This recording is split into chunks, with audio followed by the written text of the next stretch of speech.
Hello.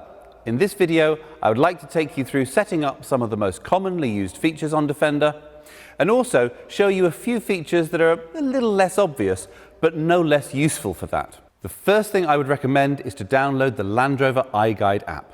This contains not only a full searchable copy of the handbook, but also a reference guide to warning lights on the dashboard, a frequently asked questions section, and a visual tour around the inside and outside of the car with information on the controls, buttons and features.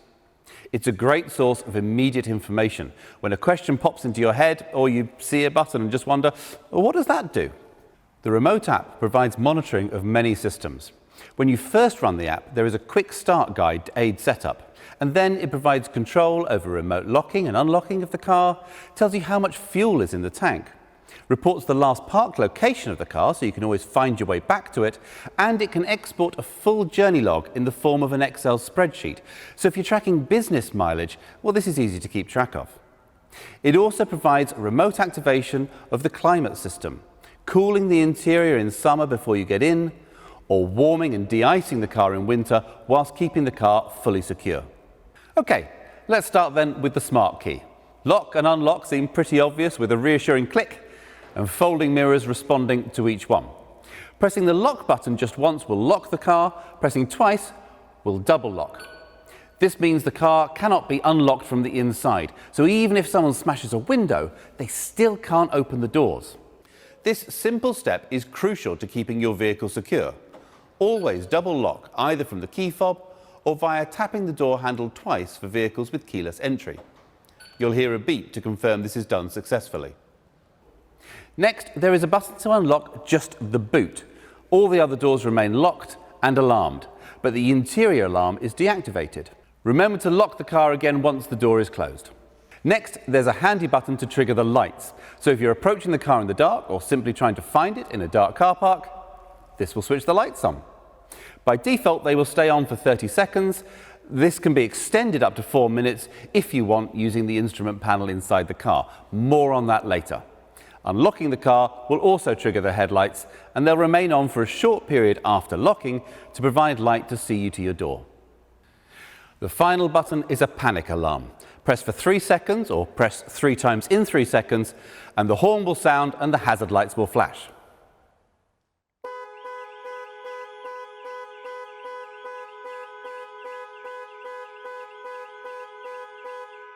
After 5 seconds, this can be cancelled by pressing the button for a further 3 seconds. Holding the unlock button down will operate global opening, lowering all of the windows to allow air into the car before you enter on a hot day. Now similarly, if you get out and then realise you've left a window open, hold the lock button to activate global closing to raise all the windows and secure the car. These operations can be enabled or disabled using the instrument panel options.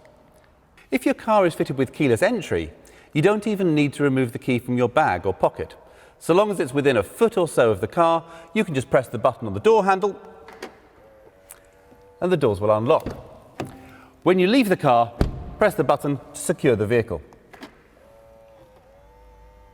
All our latest models have a Land Rover in-control secure vehicle tracker fitted, and your retailer will have performed the first steps in the setup process. You should have received an in-control email inviting you to activate the tracker, and it's worth checking your junk folder if you haven't seen it. The activation process takes less than 2 minutes, and once complete and the product is activated, you can download the certificate from within the in-control portal. If your insurer wishes to see proof of an activated tracker, simply go to the Your In-Control Services section to find it. Getting into the car then, the first thing you need to do is find a comfortable position. Seat controls can be found on the outside of the seat. Steering wheel adjustment is either electric, using a joystick on the right-hand side of the steering column, or manual. Pull the lever on the underside of the steering column down, adjust the reach and rake to suit, and then push the lever up to lock the steering wheel in place. Mirrors are adjusted using the controls on the driver's door. Select which mirror to adjust using the buttons, and then use the joystick to adjust the angles. Incidentally, pressing both buttons together will fold the mirrors in, useful if you're squeezing through a tight gap. Once everything is adjusted to your satisfaction, if you have memory settings, you can save these positions. Just press the M button and then within 5 seconds one of the numbered memory settings, you'll hear a chime to confirm that it is saved. You can switch between stored settings just by pressing these numbered buttons. Great if you share the car with another driver. Controls for the electric windows are located on the driver's door. Locking the operation of windows from the rear seats will also engage the child locks on the rear doors. Most people will want to leave their windscreen wipers set to auto. Move the stalk to its lowest position and then come up one notch. Sensitivity can be adjusted using the rotating collar. Pull forward for screen wash. The outer collar operates the rear wiper and the button on the end controls the rear screen wash. Similarly, the headlights are best set to auto by rotating the outer collar. Pulling the stalk towards you will flash the main beam. When driving at night, pushing the stalk away from you will toggle the main beam on and off. If your car is fitted with auto high beam assist, the car will automatically dip main beam if it detects oncoming traffic. If you have matrix LED lights, the car will keep main beam on almost all the time, creating cones of shadow around other road users so they're not dazzled, but maintaining full beam everywhere else. This mode operates above 30 miles an hour and requires the lighting control to be set to auto. There's an array of controls on the steering wheel. On the right-hand side are the controls for cruise control. Push the rocker switch up while travelling at your preferred speed and the car will automatically maintain that speed until you touch the brakes or press cancel. Pressing the accelerator will cause the car to speed up, but when you release it, it will return to the set speed. Nudging the rocker switch up and down will increase or reduce the set speed. If your car has adaptive cruise control, a radar monitors the speed of the car in front of you. If they're travelling slower, the car will automatically match their speed. The arrow buttons will increase and decrease the distance between you and the car in front. Whilst you need to be travelling over 20 miles an hour to activate cruise control, adaptive cruise will match the speed of the car in front all the way down to 0. If the traffic restarts within 3 seconds, your car will pull away with the traffic. Any longer than that, and you'll need to give the car permission to go with a gentle press on the accelerator. This function means that adaptive cruise control can be used in tiring stop-start traffic situations. The limb button switches the function between cruise control and speed limiter. Lane keep assist can be toggled on and off with the button marked with converging white lines. If the heated steering wheel is fitted, the control will be found here. On the left side, the roller wheel controls volume, and left and right buttons skip tracks or change radio stations. Pressing the circle symbol triggers the instrument panel menus, allowing configuration of heads-up display, media options, trip computer, and information display options. And the steering wheel symbols change to provide arrows to navigate through those menus. Explore these options to set the car up to your preferences. The phone icon will answer a call or start the process to dial a contact on the connected phone, or whilst in a call will end it. A quick press on the voice control button will allow you to use voice commands, wait for the chime and then call home. A full list of the available commands can be accessed on the main infotainment screen. Starting the car is as simple as putting your foot on the brake pedal and pressing the start button. So long as the smart key is in the car somewhere, the engine will start. When you switch the car on, the 10-inch touchscreen will display 3 main options: navigation, media, and telephone. If you haven't already paired a phone, it will prompt you to do so. Tap on the phone tab, then open your Bluetooth devices on your phone and select Defender. Accept pairing on both your phone and the screen, and from now on it should automatically pair each time you get in the car, allowing hands-free calls, voice dialing and music streaming over Bluetooth. Text messages can be displayed on the main screen, and a soft key allows for them to be read aloud. On Apple phones, it's necessary to enable this feature by selecting Settings and Bluetooth, then selecting the connection to the vehicle and enabling Show Notifications. If you prefer, connecting your phone with a cable will allow Apple CarPlay or Android Auto to mirror your phone screen on the car's infotainment system. A long press of the voice control button will then connect you to your phone's voice assistant. The next tab to look at is Media. The home screen shows what's playing along with icons for source and favourites, and also an icon to instantly mute the playback. The full view allows access to a full station list. Tapping stars will add them to your favourites shortlist.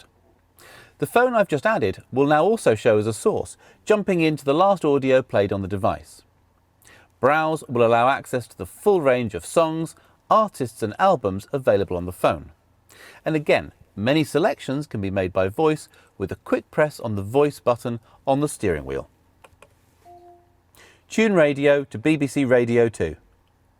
The last of the main 3 tabs to examine is navigation. Right from the home screen, there is a quick set button for your home destination, a search icon and a time to arrival icon. Pressing search brings up a text box into which you can type an address, postcode or place of interest and a number of preset categories. Selecting one of these will display nearby options and give a star rating if reviews are available. Parking options will even show the hourly rate for the car park. However a destination is chosen, 3 routes are available: the fastest, the shortest and the most economical option. Destinations can be easily set by voice.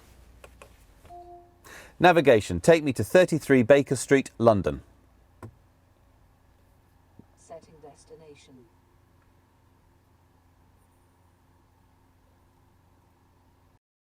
As well as appearing on the main 10-inch screen, navigation instructions will also be shown on the cluster display in front of the driver. If the car is fitted with the interactive driver display, the screen can be reconfigured for a 1 or 2 dial display by pressing Menu and selecting Display Options. You can even bring the map across the whole screen, retaining a digital readout of your speed. Defender is supplied with a 4G data connection to allow over-the-air updates of the infotainment systems, navigation maps and add new features.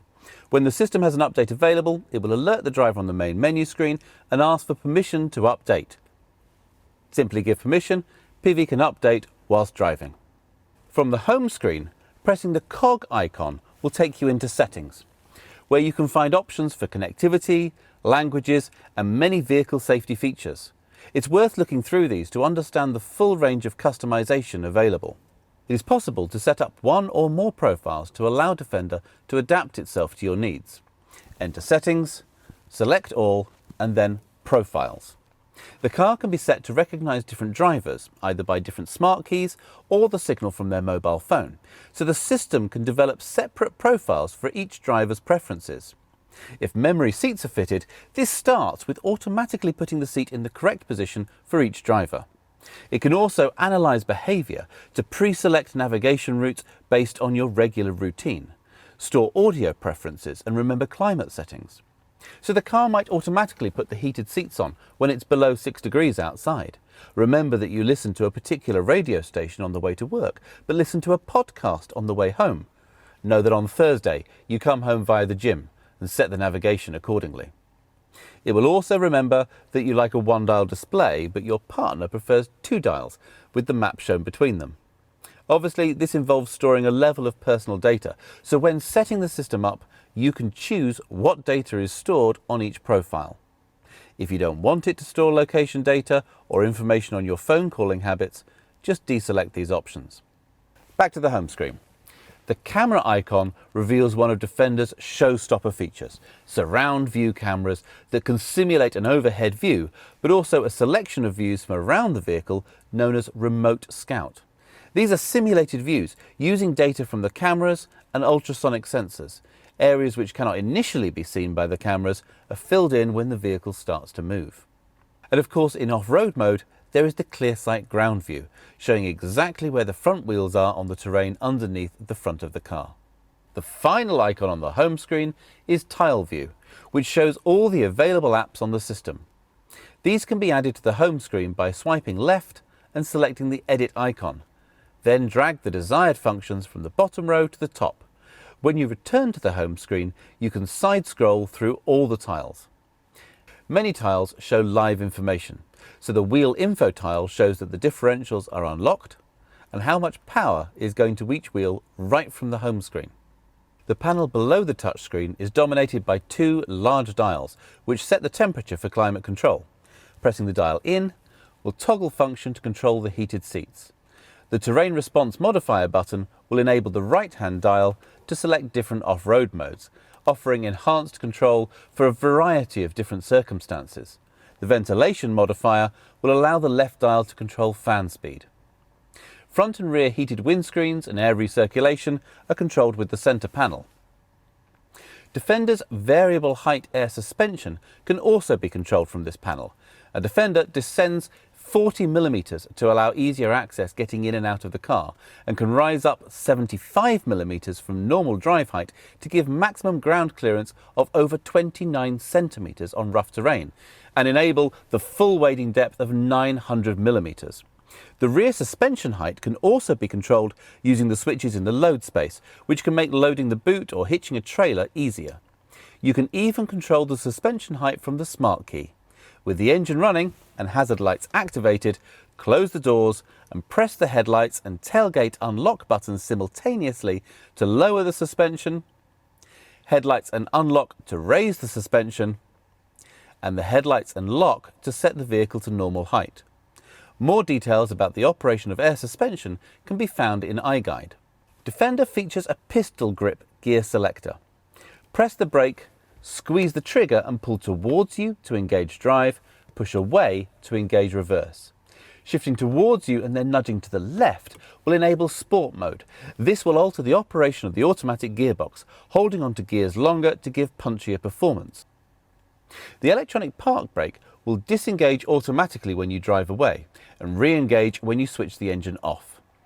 A manual override control is located by the driver's knee. When driving, be aware the start-stop system is standard, so the engine will cut out when you come to a stop, instantly restarting in the time it takes for your foot to move from the brake to the accelerator when you pull away. This can be overridden with a control on the lower panel, but it delivers a surprisingly high fuel saving and helps reduce air pollution in cities and towns. All cars are fitted with exhaust filters. These need to refresh occasionally, and you may notice more visible exhaust emissions whilst this is happening. For a diesel, it tends to happen when the car is being driven at higher speeds and the exhaust gets hot. For a petrol, it happens more frequently when you lift off the throttle and more oxygen passes through the system. Occasionally, the car may display a message saying drive to clear. This is most common on diesels which have been used for predominantly short, low-speed journeys, in which case they need a blast down the dual carriageway. For petrols, it happens when they've been used under load, like towing. Find occasions to lift off the throttle and slow using engine braking to clear the filter. Now, this video has really only touched on the essentials. Please make use of the iGuide app or videos on our YouTube channel to find out more, or contact your retailer with any questions. Thank you for your time and enjoy your time with the Defender.